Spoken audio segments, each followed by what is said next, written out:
the subsequent fights before Leha and the ones after. I think that fight was really the turning point in Gabriel, his experience factor, what he had to do. He came so close to beating the champion. He said, gee, it would have just taken just a little bit, not much more, and I wouldn't have had to have put my chin on the line for it, just a few more punches here and a few more here, and I've got the judges convinced I'm the champ of the world. Next, we talked to Gabe about the Jimmy Garcia tragedy. He took it hard, and the question is now, can Gabriel Ruelas regain the savagery that earned him the title? Stay with us on Prime. Ruelas Nelson, La Revancha. Gabriel Ruelas makes the third defense of his title against #1 contender and two-time world champion Azumah Nelson, December 1st on pay-per-view. Plus, 2 other world title bouts featuring Johnny Tapia and John Molina. See it live next on Request Pay-Per-View. Injury, damage, and death. They are part of the risk one takes into the ring. Every fighter knows just how dangerous it is once he steps into that squared circle. In fact, the final warning a fighter hears before that bell: protect yourself at all times. However, are these men ever really prepared to face the other side of tragedy? When disaster occurs, a fighter finds himself in a terrible spiral of depression. And like so many others before him, Gabe had no way of preparing himself for those feelings when he learned his victory cost Jimmy Garcia his last breath. I know, I think, as a matter of fact, I know I can fight again. But I don't know how difficult it will be. But, you know, I mean, I hate to compare it, but it's just like when I broke my elbow. At first, everyone was thinking, how are you going to fight? How are you going to do? Are you going to throw punches with your right arm? Are you going to do this or that? And after a while, it just healed. I think this will be the same thing too. You know, time heals everything. Sometimes it takes a long time. Sometimes it takes a very short time. And I think I'm doing much better than 5-6 days ago. Right hand by Ruelas, and Garcia went against the ropes. The ropes held him up. He is hurt. He's hurt more than ever before in this fight. He's on his heels, and Ruelas is moving in to knock him out. The thrill of victory was short-lived for Gabriel Ruelas on the night of May 6th, as so much of sport is about the juxtaposition between elation and agony. But this kind of agony no one expected. Gabe, I know you've answered this question many times, but right after the Jimmy Garcia fight, what was your mindset? Well, right after the fight, I didn't give it no thought because I didn't think nothing was wrong with Jimmy. I mean, I saw him down, you know, on the ring, you know, like knocked down, but, you know, I had no knowledge of what was really wrong there. You know, I went to just to eat afterwards, to, you know, feel good about my fight. But I was unhappy because, you know, what happened with my brother's fight. It's until later on when I learned about what had happened with Jimmy Garcia when he was in the hospital, when he was having the operations. Someone told me at the party afterwards what had happened, and then I know I was trying to hiding it from people there at the party. You know, but then later on I told my wife, I said, we have to go to the hospital. Shortly before the death of Jimmy Garcia, Gabe told reporters he would not fight again if Garcia died because, even though it wasn't my fault, he said, it was my hands. Shortly after the fight, you said you didn't want to fight anymore. Where did you turn the corner? What made you change your mind? Well, you know, it's not so much that I didn't want to fight anymore. It's just that I didn't think about fights, or not only myself, any fights, you know. I didn't think about the sport at all. I only had one thing in my mind, that was Jimmy Garcia. I'm not going to forget it, you know. Even if I don't talk about it in any interviews later on, it's not that I've forgotten about it. It will always be part of my life. I don't want to forget it. but I'm not going to be dwelling on it. I'm not going to be talking about it just to talk about it. If people ask me questions, I will answer their questions. It's not going to bother me. It doesn't bother me anymore. But what I meant back then is that, you know, it happened. I have to go on. I have, you know, I have a son. I have a wife. I have to go on, you know. There's goals in my mind. There's goals that I have ahead of me. 6 months have passed, and Ruelas has bravely put the past behind him. His own actions immediately following the fight have put Gabe at peace. He asked to be put on the family visitors list at the hospital, as well as taking care of all medical and family expenses. Myself, I feel good about it, what I did, you know. I mean, I would have felt bad if he would have died and I wouldn't have done something like what I did. You know, at one point, the second time that I saw him, I went in by myself and spoke to Jimmy because they put my name on the family list. His father, I told him, you know, they're not going to let me see him unless I'm a relative or something. I would appreciate it, and I know it's a very bad time to ask you to put my name in the family list, but I really think that I have a right, I deserve to see him even though I did this to him. I talked to Jimmy. I knew he could hear me. At first I thought he couldn't hear me, but he was moving his fingers. And I said, can you give me a sign so I'll know that you understand that, you know, that we fighters know what the risks are and that you know my intention was not to hurt you. Gabriel's trainer, Joe Goosen, was impressed by the way his fighter responded to the tragedy. Gabriel's handled this, the fight with Jimmy Garcia and the subsequent death of Jimmy Garcia. He's handled it very well, and I chalk that up to a couple of specific reasons. One being that he spent a lot of time with the family of Jimmy Garcia. At the hospital, he spent time with Jimmy. I don't have to get into details, but he spent a lot of time with them, and I think whatever guilt might have been associated with that whole thing, I think the family kind of relieved him of that guilt, giving him their blessing and saying it wasn't your fault, and you know, when we see you fight, it's gonna be like seeing our own son fight. On December 1st in Palm Springs, with a large pay-per-view audience watching, when you step into that ring against Azumah Nelson, will you be thinking about Jimmy Garcia? No, I won't. I won't. I know I won't. I don't think about it like in a fighting way. You know, when I think about Jimmy, I don't really think of him as being dead. I don't. I just think about when I was fighting him in the ring. You know, I'm pretty good at forgetting the bad stuff, just remembering the good. In boxing, we encounter many poignant stories of men who have come back from life's defeats and self-destruction.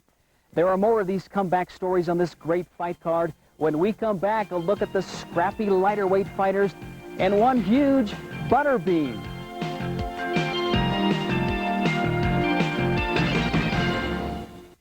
Ruelas Nelson, La Revancha. December 1st on pay-per-view, 9 p.m. Eastern, 6 Pacific. Gabriel Ruelas makes the third defense of his WBC super featherweight title against #1 contender Azumah Nelson. Ruelas is one of the hottest and most popular young stars in boxing today. Against a battle-tested Nelson, Ruelas hopes to avenge an earlier loss. Nelson has earned the nickname of the Professor because of his vast experience and ring savvy. Also, Johnny Tapia defends his junior bantamweight title for the 4th time. And 3-time world champion John Molina tries to capture a 4th crown. And don't forget, undefeated Butterbean. See it live next on Request Pay-Per-View. Welcome back to Prime. Now, in addition to the outstanding Ruelas-Nelson rematch, La Revancha features 2 other championship bouts.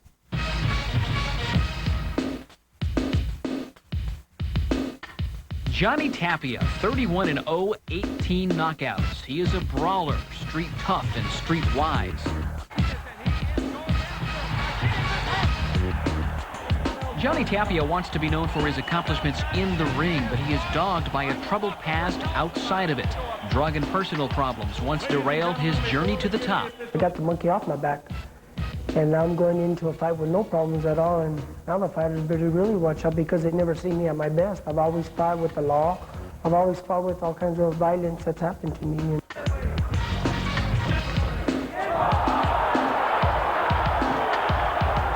Now Tapia is back. New management, new trainer, a new lease on life. But in the ring, it's the familiar style of a warrior on a mission. When Johnny Tapia laces up the gloves, expect a war. Well, the fans will see a hell of a war, especially with me, because I do put on a good show. And now Tapia will defend his WBO junior bantamweight title for a 4th time against the upset-minded Willie Salazar. All I know is he has 2 hands and 2 feet like me, and he's a warrior. And I'm going to be right on his chest when the first bell rings. I'm just going to try to figure him out and see what I'm going to move to my right, because I don't want to get hit with any hard shots that it's going to affect me. So I'm just going to cut the ring on him and really be on him just for the whole 12 rounds. WBO bantamweight champion Johnny Tapia, determined to stay clean and to stay on top. Willie Salazar is standing in his way. I'm ready to go, and if I've always told everybody if they want my belt, it's either put up or shut up. So I'm putting up, and come December 1st, I'll be ready. John Molina knows what it's like to be on top of the boxing world. He's made a living looking down at opponents. Molina is a 3-time world champion. Talk about winning streaks. Molina went 5 years without losing a fight. Then, last February 18th, Molina put it all on the line. Moving up a weight class, he stepped into the ring against Olympic gold medalist Oscar De La Hoya. First round, Molina took a hard left and went down. But showing why he's a champion, Molina used a scrappy, brawling attack to give De La Hoya the lesson of his life. De La Hoya would take a tough 12-round decision, but Molina had given him the toughest fight of his career. Now, John Molina is back to his winning ways. Coming off a win in May, Molina knows another title, another belt is his for the taking. The vacant IBC lightweight championship is up for grabs when Molina takes on Mexico's Eduardo Perez. Ladies and gentlemen, big round of applause for Butterbean! He is quickly becoming the most recognizable and popular figures in boxing. His name is Eric Esch, but his friends simply call him Butterbean. 320 pounds, there is no mistaking Butterbean. He's a former tough man competitor who on December 1st brings a perfect 12-0 record into the ring. Nothing fancy here, just ask the 8 opponents who've been knockout victims, courtesy of Butterbean. Last month, Butterbean showed fans nobody is safe in the ring against him. After battering his opponent, the referee had seen enough. One problem, though. Butterbean wasn't finished. Down goes the ref. Fortunately, everyone came out okay, especially Butterbean, who kept his record perfect. And on December 1st, you'll see why they call Butterbean the king of the 4-rounders.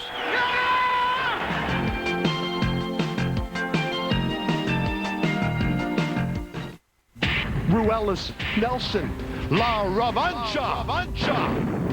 Gabriel Ruelas makes the 3rd defense of his title against #1 contender and 2-time world champion Azumah Nelson. December 1st on pay-per-view. Plus, 2 other world title bouts featuring Johnny Tapia and John Molina. See it live next on Request Pay-Per-View. La Revancha Revenge promises plenty of action to go along with these terrific stories. The 3 title bouts feature boxers all in their primes and promises plenty of sensational matchups up and down the line. You know, you wonder how these overpaid heavyweights could possibly be motivated to put on a good show. But from Ruelas' revenge to the comebacks promised by Molina and Tapia, there is plenty of motivation for this great fight card on December 1st. Call your cable company to order La Revancha, Revenge on pay-per-view. For Prime, I'm Artie Ojeda. Thanks for joining us on this special preview of the Ruelas-Nelson rematch. Hope you'll be watching La Revancha. From Big Bear, California, good night, everybody.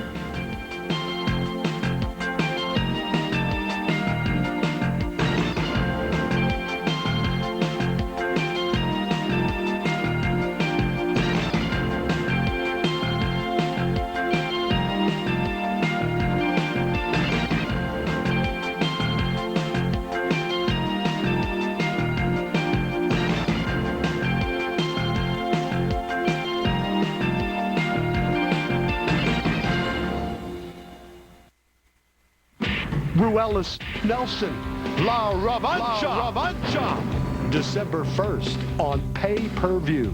9 p.m. Eastern, 6 Pacific. Gabriel Ruelas makes the third defense of his WBC super featherweight title against #1 contender Azumah Nelson. Ruelas is one of the hottest and most popular young stars in boxing today. Against a battle-tested Nelson, Ruelas hopes to avenge an earlier loss. Nelson has earned the nickname of the Professor because of his vast experience and ring savvy. Also, Johnny Tapia defends his junior bantamweight title for the 4th time. And 3-time world champion John Molina tries to capture a 4th crown. And don't forget, undefeated Butterbean. Ruelas, Nelson, La Revancha. They're putting on boxing shows on these Indian reservations without the supervision of the California State Athletic Commission, in my opinion. Yes, I'm very excited about this. First of all, I'm delighted that Gabriel is getting back into the ring, and this fight against Azumah Nelson, that's his revenge fight, and it'll take his mind off what happened in May, because he's going to go out and really give everything he can to win the fight. Gabe, what do you think the difference will be on the first fight from this fight?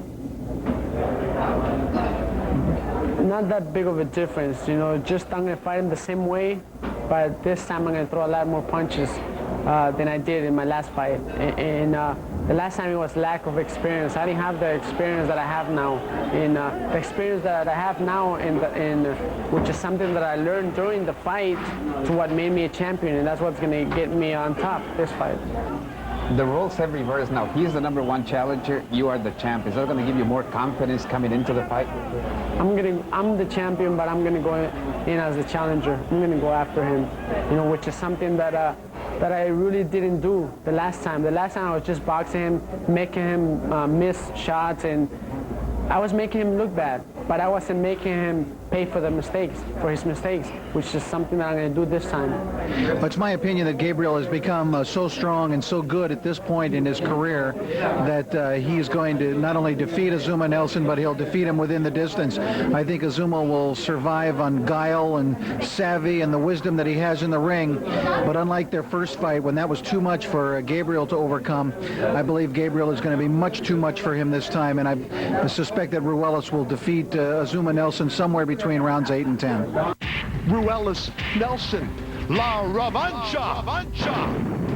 Gabriel Ruelas makes the third defense of his title against #1 contender and 2-time world champion Azumah Nelson. December 1st on pay-per-view. Plus, 2 other world title bouts featuring Johnny Tapia and John Molina. See it live next on Request Pay-Per-View. Hey, this is Van Halen, and we're coming to your living room December 8th. Check it out on pay-per-view. It's gonna be great. It's gonna be great. December 8th and 10th on Request Pay-Per-View. A tough man is strong, unruly, rowdy. The competition, one man fights another man, and the winner fights another man, and then another, and another. Tough man. 3 hours of non-stop action, $50,000 plus the title Toughest Man Alive, only on pay-per-view. Live Saturday night, December 2nd, with a special encore presentation Tuesday, December 5th.